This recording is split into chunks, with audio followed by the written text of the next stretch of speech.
Hey, welcome to the Liberal Arts MBA live stream. I'm your host, Jacob Sager, and I'm joined here, other side, by my co-host, Sarah Sands. And we have our special guest today, CeCe McBride. And we want to welcome you. Welcome to the show. Live. Thank you. I'm really happy. I feel special and magical being your first guest. I'm happy to be here. You are. You're our first time. Welcome.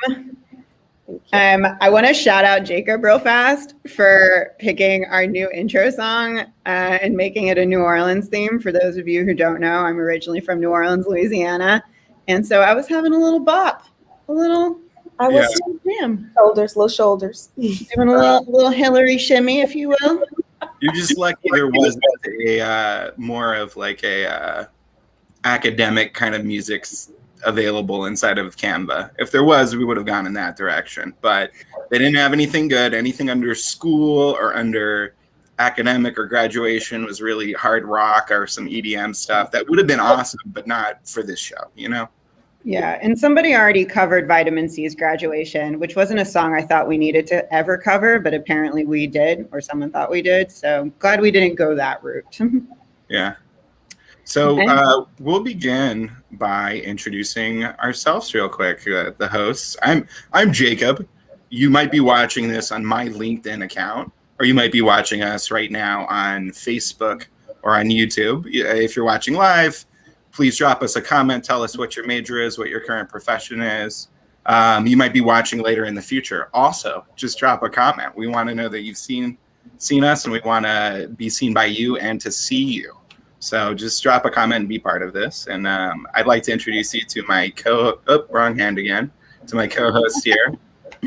Hi, everyone. Good afternoon again. Thank you for joining us. Shout out to our growing audience. I am Sarah Sands, as you know, a collector of degrees and also wild and wielding career paths. And also, as of this week, master of increasing LinkedIn connections. I think I have over 100 new connections in the past week. So if you want to know how to maximize your LinkedIn presence, let us know. But also, in addition to LinkedIn, as Jacob said, we're on Facebook and YouTube. We want to thank everybody who is part of this growing audience. Thank you for joining us on whatever platform is you're choosing. Comment wherever you are. We will see them here, as Jacob said. But yeah, we are quickly growing across platforms, so find us. So we're growing. So we're growing. And real quick, as we said, CeCe, do you want to say a quick hello as our first guest? Yes. Hi, everybody. I hope you are enjoying the first couple of episodes. And I'm from Chicago, so that's different. But also, I am looking forward to talking about liberal arts and why it's so awesome. Yeah. And CeCe is joining us live from Brooklyn, New York today.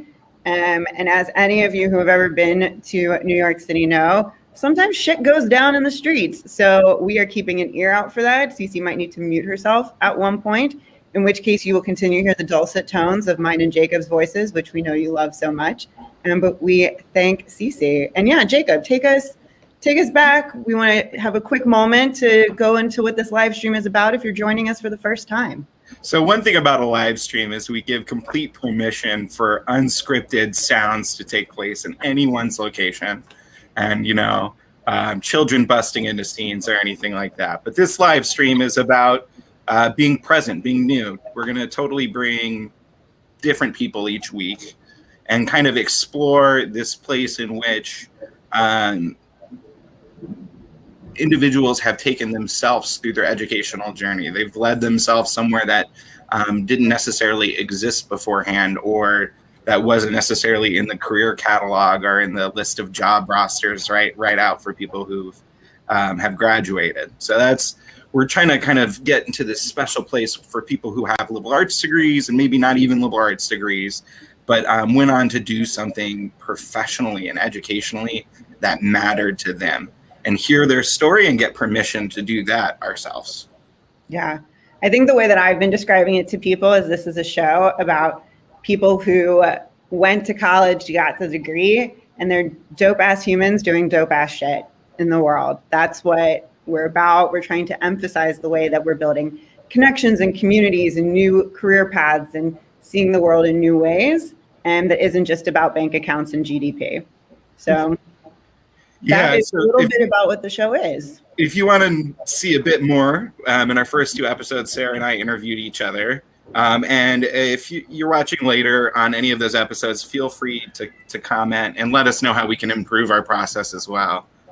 Yeah. And so we've already mentioned it a few times. We're kind of setting up CeCe to tell her story in this, but it's also a bit of ours in this process.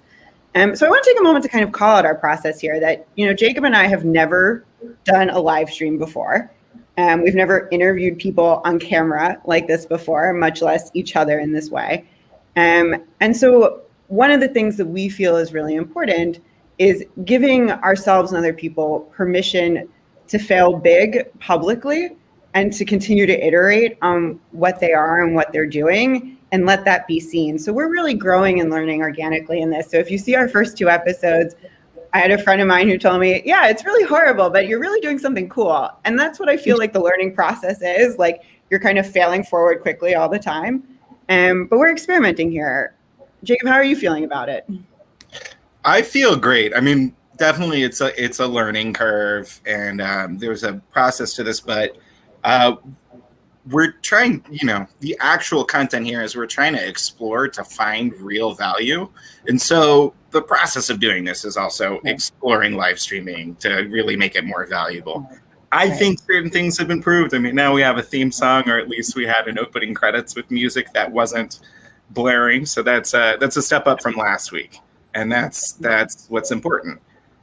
Yeah, I think a good way to segue in to starting to talk to CeCe about this is we're really reframing convention and what constitutes failure as an idea, and we'll come back to this a lot. CeCe has seen our plan for today, and I'm going to deviate slightly, as anyone who knows me know that I do this all the time. I like to throw a little curveball. Shout out to the Astros playing today, my new home team, baseball team. So for those of you joining us, I have the distinct pleasure of introducing CeCe McBride, someone who is one of my closest friends, someone who inspires me every day. We're going to get into her bio, and so I'm not going to do that right now. But she is a badass woman that always inspires me. She is an incredible talent that is amazing at creating and inspiring communities and cultivating networks, which is part of what she's doing now at the Simons Foundation as their autism outreach special, or for Autism BrainNet, their outreach specialist. And I'm going to tell a quick little story, which is that a few months ago, I had a complete breakdown in the middle of the pandemic, which I think many of us did. If you didn't, I don't know, what drugs are you on? Please let me know. But I had a crisis of confidence in my ability to finish my PhD and my ability to keep doing my job as a researcher and data manager at the New York City Department of Education. So CeCe said, we're getting margaritas and we're getting tacos. We sat outside in the freezing cold of New York City in the middle of a pandemic, and I had a complete public breakdown. And CeCe did this beautiful thing in that moment where she said, if you want to quit your job, quit school, quit the PhD. If you want to quit, do it. If you want to blow up your life, I'm all about seeing you blow up your life. I've done it. You've done it before. You will be fine. You will figure out the path. You need to quit if it's not the thing for you anymore. And in that, CeCe gave me beautiful permission to go out on my own and do something brave in the way that she has always done brave things. And so I wanted to lead with that story before we get into the nitty gritty and the stats. So Jacob, why don't you kick us off with our little interview with CeCe now that I have set her up there to be beautiful and brave in our interview today. Yeah, thank you. Let's get into your educational history. Tell us, what did you study? What was your, undergraduate and graduate history? Okay, love to. So this is going to sound weird for anyone familiar, but I basically grew up as one of those Huxtable kids with upwardly mobile Black family. Education was, of course, the thing we were all going to do. And we all decided that I was going to be a doctor. And so all roads pointed there. Even in high school, I was taking extra classes just to be ready for college, to be ready for medical school. And I got a full scholarship to Florida Agricultural and Mechanical University. Shout out HBCUs. Yes, it's a historically Black, one of the historically Black colleges and universities that were started. Well, they weren't all started post-slavery, but most of them were started right around that era because Black people couldn't go to school anywhere else. So it's a very for us, by us kind of an institution. And it was absolutely wonderful to be surrounded by almost everybody who looked like me and really dive into the diaspora of just Black American culture. And so, but I got a degree in biochemistry. And I actually meant to start in biology, but after I took a look at the curriculum, I was like, there is no way in hell I'm taking ecology. I picked Calculus 3 over ecology, and what I can only presume as a small stroke supported that reason. And so I got through school and got into medical school. I went to University of Illinois, which is a fantastic school. Would highly recommend for anyone who wants to go to medical school. And that's close. That was closer to home at the time too. Yes, and it was important because I had a family member who was suffering from a particular form of Alzheimer's called sundowner syndrome. My lovely Aunt Nay, who always had the quietest church mouse personality, got Alzheimer's and was suddenly the most vivacious person in the room. I'm happy I was able to be closer to home for her the end of her life. It was entertaining and mostly entertaining. So med school, that's, easy Yeah. and simple to do. Over in a breeze, yeah. No. And University of Illinois, they are a fantastic program. I was down in Champaign-Urbana and then to Rockford, and they throw you in head first in the most magical way. If you actually want to know what it's like to be a doctor, go there. You don't have to wait to residency. Second year, I was interviewing patients, adjusting their medications. I, had a internship in the ER where I was literally stitching up people's bodies from car accidents. And so I felt as if I had a really good understanding of what my career would go like if I was a doctor, because all I had considered was delivering babies or working in an ER or general medicine. And after I was involved in the world's most boring C-section, I was like, oh no, this is not for me. The baby came out, new baby, everybody loves babies. Well, not everybody, but then the neonatalist took the baby away. And then we just spent the next 2 hours stitching mom back up, which should be thrilling, right? But I was bored out of my mind. And so I realized that I was not happy. I had to drag myself to the clinic to do this thing that I was so blessed to even have an opportunity to do so early in my education.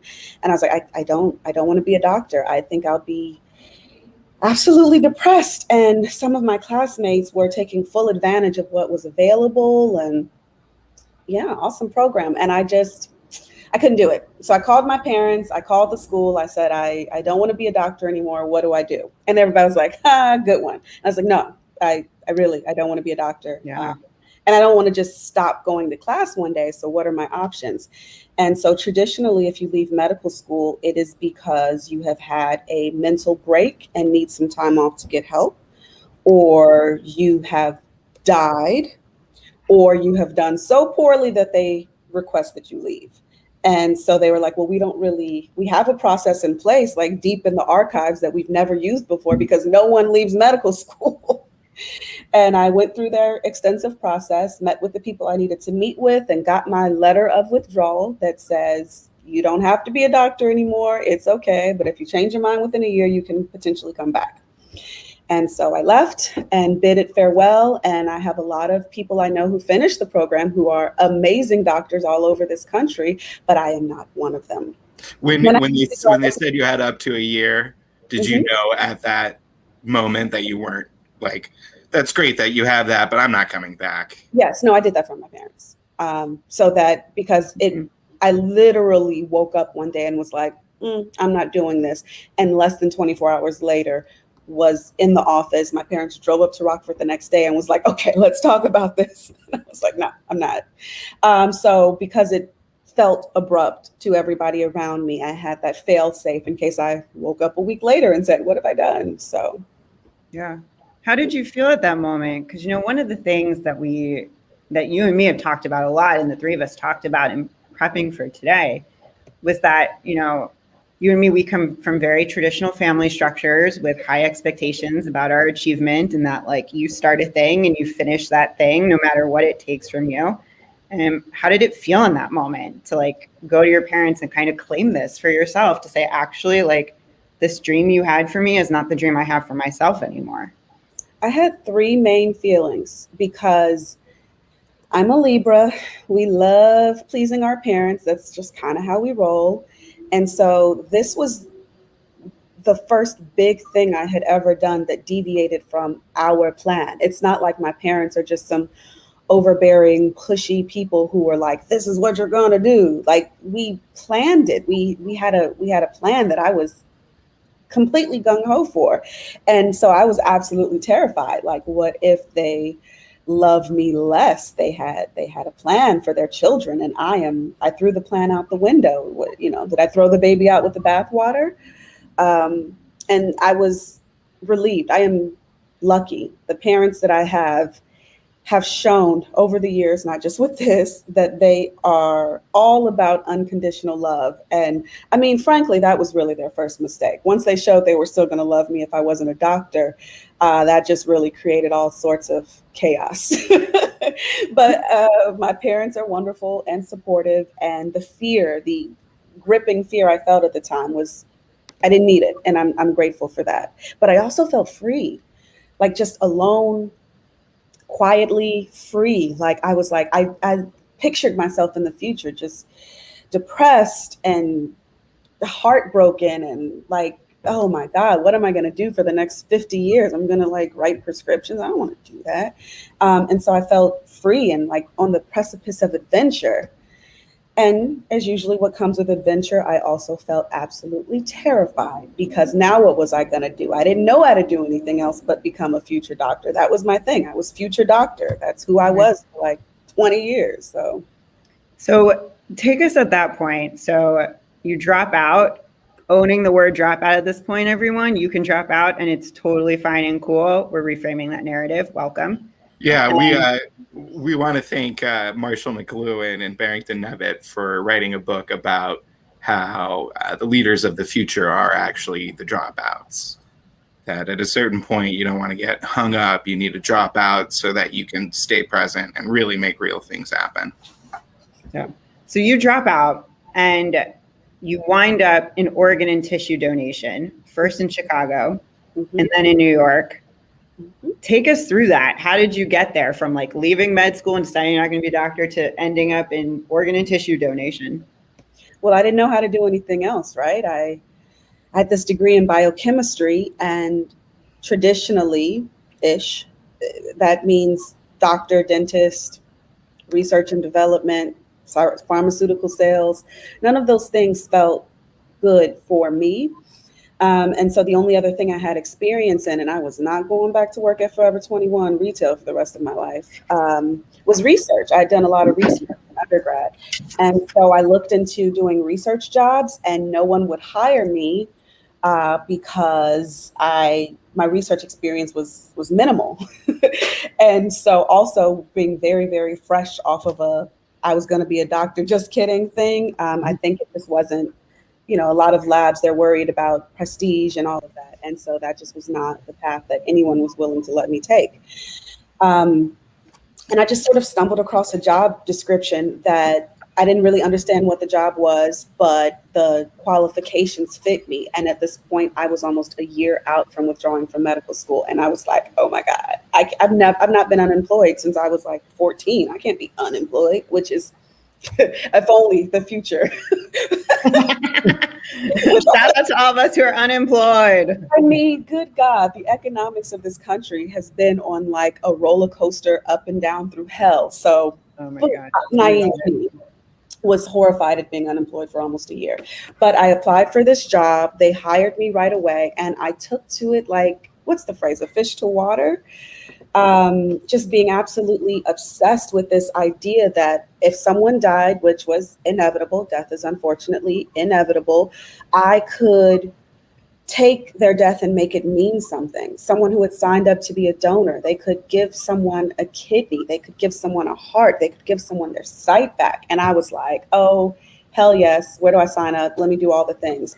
And the company that I worked for, Gift of Hope in Illinois, they are in charge of all of the organ and tissue donation in the Chicago area and like really the top half of Illinois. It was a wonderful organization. I mean, I assume it still is, but I loved it. And I was like, okay, new plan. I am going to retire from here. And ever the ambitious one, I was like, VP of operations, I see my path. This is what I'm going to do. But everyone in charge, everyone at the executive level, they had an MD or an RN or an MBA. And I was like, well, the ship has sailed on the medical degree. So MBA it is. And I just nerd deep down in my heart. I'm full nerd. And so the idea of just being a student for the rest of my life appealed to me. Like I remember joking one time when we were planning out the future of an MD, I was like, that's fine. I'll probably do an MD/MPH at the same time, maybe throw on an MBA and a PhD. And my parents were like, are you going to work at any point? Or are you just going to stay in school forever? Real questions that parents of people doing PhDs ask all the time, by the way. Yes, like all their grandparents. Shout out to my grandmother. To income again, that would be great. But no, I really just kind of made that decision really passively, kind of by default, because that's what people do if they are in charge at the executive level for OPOs. And so I was like, well, they've got a tuition reimbursement. I'm going to do that. Boom, done. And then I got married to a man who wanted to live in New York. And so we moved to New York. And that meant switching jobs to another organization, the one that handles organ and tissue donation in New York. And I loved the work just as much, really good job satisfaction. I mean, it's a beautiful thing to stand with a family in that time and say, here's something that's going to bring you comfort years to come. I'll walk you through that process. But I had less interest in being any part of the upper management. It just wasn't a good fit for me temperamentally and how I like to get things done. And maybe that's the Midwestern in me that just didn't fit into a East Coast kind of vibe. But I was like, this isn't gonna work. I have to have my exit from here. And because I do like to follow a plan until the plan doesn't work anymore, that meant MBA. Right. CeCe, I want to pause you real quick, and Jacob's going to be like, what is this crazy woman doing? Sorry. But a theme that I'm hearing in what you're saying that I think is really important, I want to dig in just for a minute here on it, is that, you have these plans and you engage in them, and then you seem to have this like remarkable insight into self of like recognizing when the fit is no longer the right fit to help you continue to reach your goals, and even like help the people in the organization that you're working with reach their goals. Like you seem to be very good at identifying where that mismatch is and then acting on it. Does that sound right to you when I say that? How does that feel? It does. And I'm flattered that you're phrasing it that way, because I always feel like I stay at the party too long, which it's one thing to stay at a job for 30 years you hate. I would never do that. But I do feel like I overstay my welcome even when I recognize I shouldn't be somewhere. So I'm happy you're phrasing it that way, because I do realize that. And ultimately it just comes down to, I don't know if it's hedonism, absurdism, something about, I am just like, I cannot be unhappy for too long. Something in my brain just switches and it's just like, no, we're not doing this. Where's the eject button? I can't. And that comes from a place of privilege. I am incredibly privileged. A lot of people, their lives are not set up in a way where they can look at that job they hate and then say, I'm out. I'm going to go back to school, or I'm just going to quit my job and figure it out later. I have an incredibly supportive family and an incredibly supportive community. And I do not take that lightly, that I have that parachute. I can hit the eject button and I got 5 backup parachutes. So I shout out to the people in my life for being great supports so that we can do things like be happy. I want to move on to your MBA, but I do want to say, like, connecting this to your earlier point around like the economics of this country and our, the way that we have crafted work, in America and what it means to work has often seemed to necessitate this like staying on past the point where you feel welcome. And I think that really speaks in your particular story to your ability to say, like, these constructs that exist out there, this way that I've been told I need to be and act and think in this world is actually not for me. And totally agree with the privilege that comes with being able to leave, but also being able to say, I have this privilege and I'm going to use it in this way that supports me and then supports others to follow and do the same. So I think that's like really important here. Take us through this MBA. Why the MBA? Okay, so I always had this plan. Once I agreed to move to New York, I said, okay, but I don't love New York. I'm not staying there. I say we do a couple of years in New York, maybe go do a couple of years over in Europe. London made the most sense because they speak English.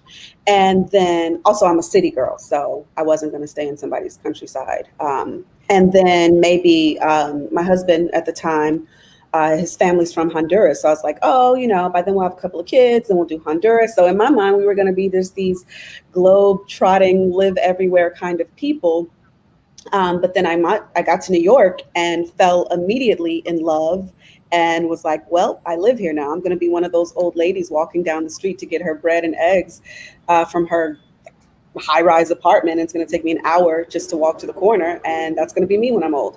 But I still loved the Europe plan, and I thought, well, if I'm going to get an MBA, if I want to live in Europe, how about I put those two together and go get an MBA in Europe, while that, you know, it gives me a chance to live there.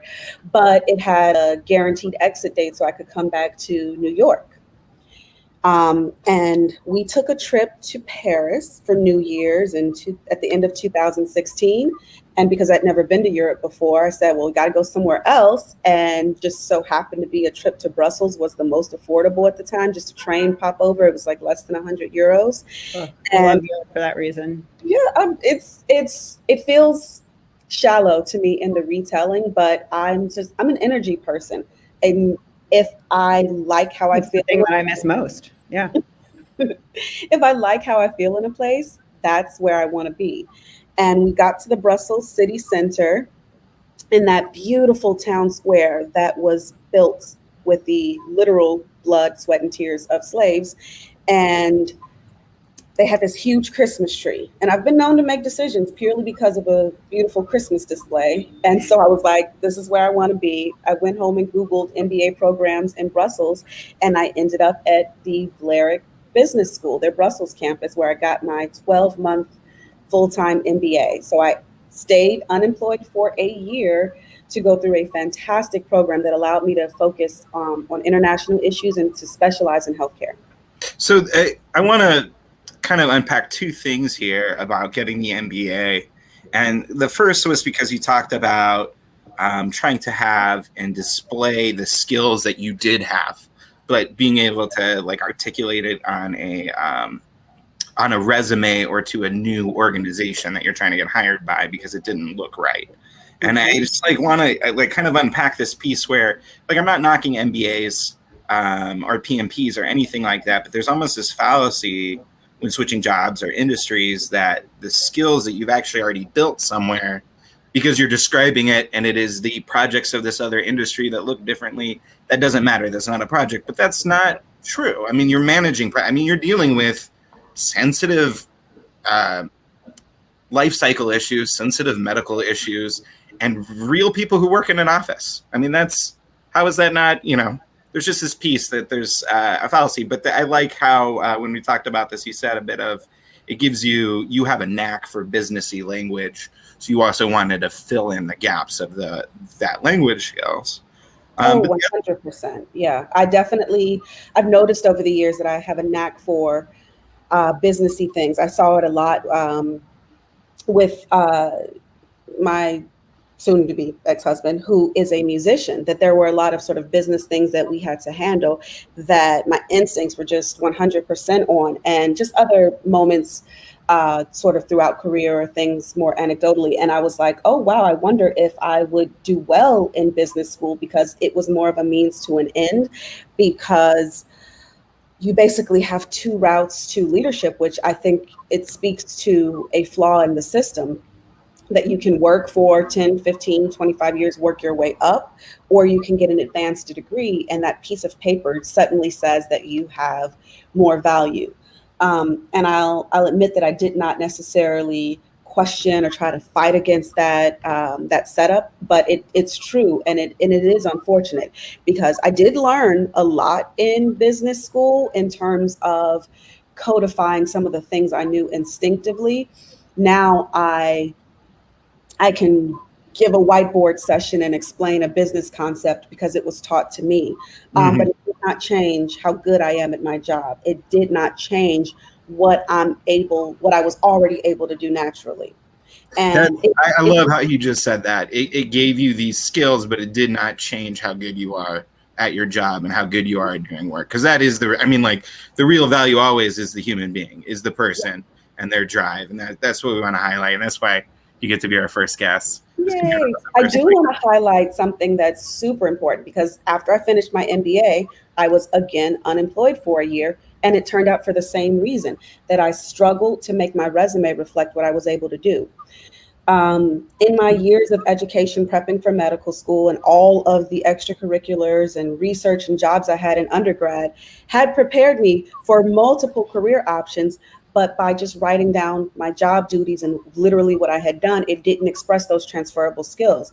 And it was the same thing working in organ and tissue donation for years, that type of job, plus the things I had learned in the MBA, the internships and the programs I had followed, making that viable on a resume. Someone who doesn't have an MBA themselves, someone who had never worked in organ and tissue donation, which, let's be real, the hiring manager and HR of almost every company, that's not their background. They have no idea about what that does. So when I write down on my resume that I allocated kidneys, that doesn't mean anything to them. And so it really took me a while to get that magical formula around how to express what I've done in a job that sounds like I can do the next job. Yeah. It's so interesting that you say that, because, this show is called Liberal Arts MBA. We are exploring this tension of the holistic idea of a liberal arts degree being this thing where you get a broad set of knowledge, skills, mindsets, experiences, and capacities that you're supposed to be able to take to any job. And I've also struggled in the same way that you're talking about, where, we maybe even in specific jobs and specific industries, there are always skills that are transferable. But when you're asked to talk about the nitty gritty of them, the HR person, let's say you're switching industries. I went from the private sector, I went from IBM to public education. If you have a HR person that has no idea how to read between those two industries and what you've specifically achieved and done, that transferable skill set is lost. And if you focus just on the transferable skills and keeping that broad, then you lose the texture of what's special about you and your experiences. And so there's something for me here, and what I'm hearing from you as well is we really value this idea of interdiscipline and skills and being able to transfer them from industry to industry. And also the way that HR works makes that really hard to do, that we haven't actually set up who gives permission, the gatekeepers of the professional sector. We haven't set them up with the same sort of mindset in order to see how those things relate. Mm-hmm. And they're starting to see that, but it's like 2 steps forward, 1 step back. Right. I know some HR professionals, and that was some of the HR class that I took in business school. They were doing that. They were basically imploring these future HR professionals to educate themselves on multiple industries so that they can find talent in unexpected places. But that's new wisdom. Right. And so if you're going to a company that's established or doesn't have any newly educated, certified, released into the wild HR professionals, you may miss that. And don't even get me started on algorithms that filter people out based on keywords. Well, I want to say one more thing about business school, just to switch gears a bit. Yeah. And this is actually an acknowledgement almost of the both of you here, which is you chose to go to business school in Europe. That's badass. Thank you for giving yourself permission to do that. And vicariously, anyone who's watching this at any point in time, you also have permission to go to grad school anywhere on planet Earth, or undergraduate, or whatever you need. And so Sarah has also taken that path. And how is that different? How do you feel that your education is different from that of your counterparts that would have gone to, any of the number of MBA programs in New York City or somewhere else? That's a great question. I want to say to anyone who's considered it but never Googled it, a great number of international programs, not just MBA, but any sort of advanced degrees, they actually have a requirement that you speak English. Most of the world, if you're going to be negotiating internationally, they speak multiple languages, and English is usually one of them. So most, I figure everyone who will be watching this stream speaks English. If you ever thought about it, at least hop on Google and see, you never know. But the decision to go to grad school and learn from an international point of view, I feel like it was really invaluable because you get a chance to see how other people do things. And I didn't lose knowledge that I would have gotten in an American school, because a lot of our case studies focused on things that had happened in America. But then we also got other things. Like, I am absolutely fascinated at the ongoing fight between Google and the European Union. And we had education modules that took us all around the world, because this program, as I said, was focused on that. So we had a learning module in Boston, and a lot of my classmates, it was their first time in the United States, and that was very fun for them. We had a learning module in China, and for a lot of them as well, first time in China. And we really got a chance to I even spent a month in Bali, because we had to do a program with a nonprofit. And I found a nonprofit in Bali, and I was doing consulting work from a beach, watching Australians get taught how to surf. So. Yeah, I think we talked about it a little bit, Jacob and I, last week in, interview part 1 of Sarah's crazy academic career path. But I felt really similarly that, in the US, because so many people come here for grad school, and we all kind of grow up with what I'll call here the Harvard mentality of believing that, like, the American education system is the education system to beat, that we are the best of the best, that everyone wants to come here. So why would we leave and go elsewhere? And that sort of egotism and like American narcissism, like when you leave to do grad school in other places, you quickly find that is not true. The most intelligent, incredible, powerful, groundbreaking people I met, certainly I've met them in my academic programs here, but the viewpoints that you get at solving problems from going to another country and learning how to think alongside other people who don't come from the same place as you, and to be that foreigner, particularly for Americans to experience the sensation of being the foreigner, and particularly white Americans to experience the sensation of being an other in a place, I think changes the way that you interact for the rest of your life and the way that you start to see problems for the rest of your life. So I agree with you that, like, taking those opportunities where you can to give yourself permission to other yourself and to experience life in other places is like so invaluable. And grad school is such a good way to do it, because you already have like the structure of a learning environment around you in order to start experimenting with that. Mm-hmm. And an alumni network that spans like 50 countries. Go anywhere in the world now. We are almost out of time. I want to ask this last question before we get into the rapid fire. For those of you who didn't notice, we usually go 30 minutes. Jacob and I realized that to give people permission to tell their whole stories requires a little longer. So we want to thank you for being here as long as you can. You can always watch the episode again later. I want to end with this question, which is, when the three of us spoke before the show, you shared the importance of giving people permission to lead their own journey and declare what matters to them. Where did you give yourself permission because no one else would? I love that question. Jacob wrote this question. Shout out to Jacob. It was from looking at the notes from our conversation, and that was the big theme, and a lot of the words had come out a few times, so we realized we wanted to articulate it, shoot it to you. Honestly, it comes down to framing. I honestly can't say when I started framing things this way, but I frame things in the ultra short term and in the ultra long term. So if it's my job, my profession, and I struggle to get out of bed in the morning, like I am just like, oh God, not another day. And even for a job that gives me job satisfaction, and I'm just like, I can't do this. That's pretty strong sign. And then thinking about long term, which is like, okay, I know my age. I know the age I want to retire. Am I really going to do this for the next 20, 30, 40 years? Is this, can I picture this? Like, what will 60-year-old me think of me for making this choice to continue doing this? And it's a really good rubric to assess, honestly, not just professions, but relationships, friendships, large purchases.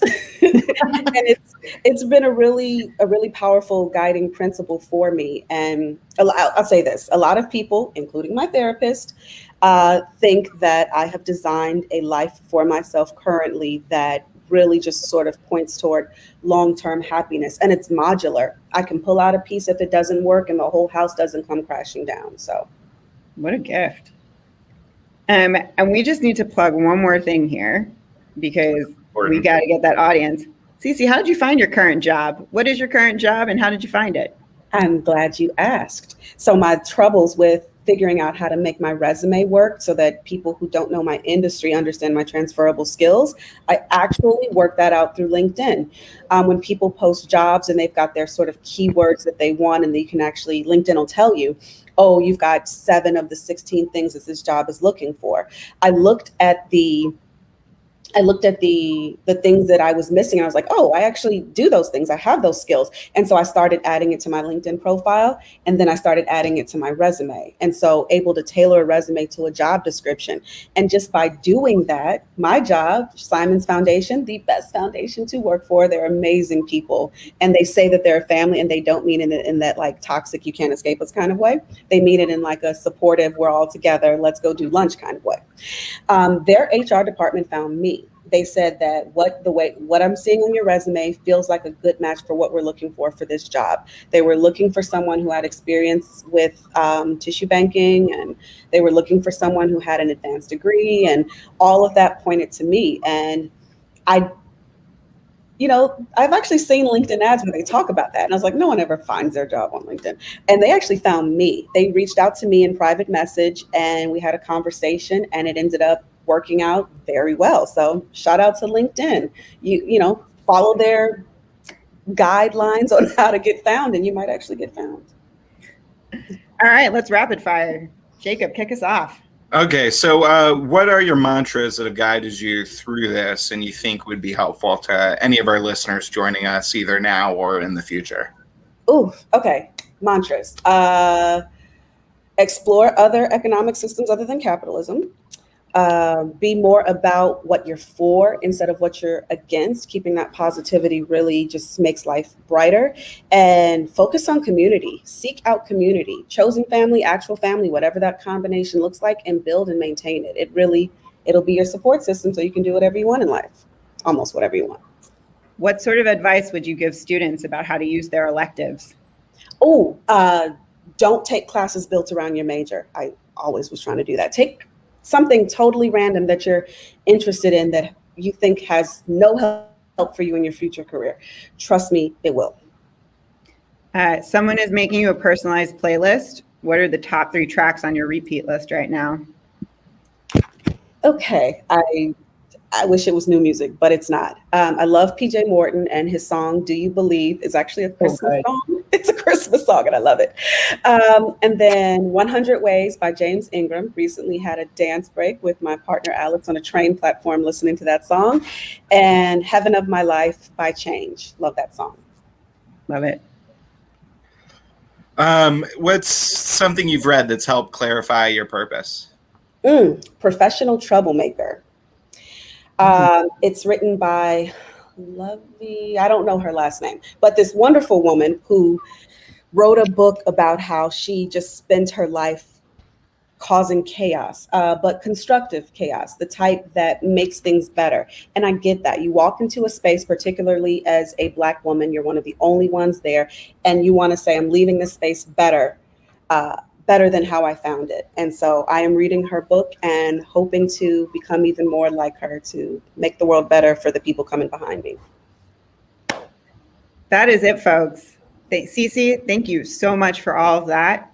That was an incredible conversation. I do not know how we're going to follow that up with anyone else because that was amazing. To all the folks at home joining us this week, hopefully it's not your first time. If it is, welcome. We hope to see you back. Next week, we'll be talking to Joshua Elder.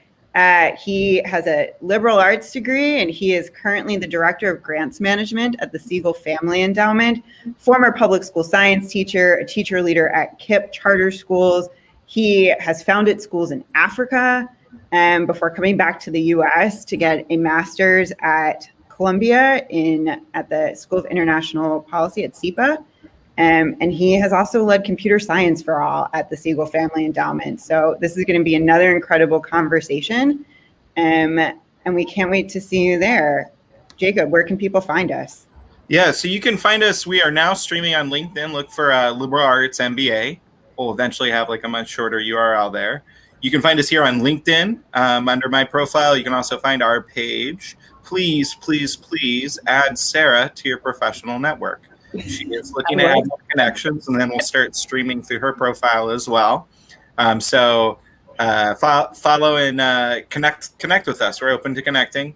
And you can also find us on Facebook, facebook.com/liberalartsmba. It's a great place to watch and to stream us. If you enjoyed this broadcast, you're watching it now, you're watching it in the future, please share it wherever you can, wherever you usually share things. The more people can drop their eyes on it, the more messages we can get across, and continue to give people permission to lead their journey and be brave with their choices and sense of self. Or if you want to be on the show, send a message too and say, hey, I want to tell my story. Yeah, especially, following this conversation, if you're a HR professional and the liberal arts degree and you want to talk about that with us, we would love to learn more about that. So definitely reach out to us. As you've seen, we're like every rabbi you've ever had. We're asking you one question and providing you 20 different perspectives, and then recommending you a book for further reading. So you too, HR professional, will get something out of this. All right. Well, ta-ta, everybody. Thanks, everyone. See you next week.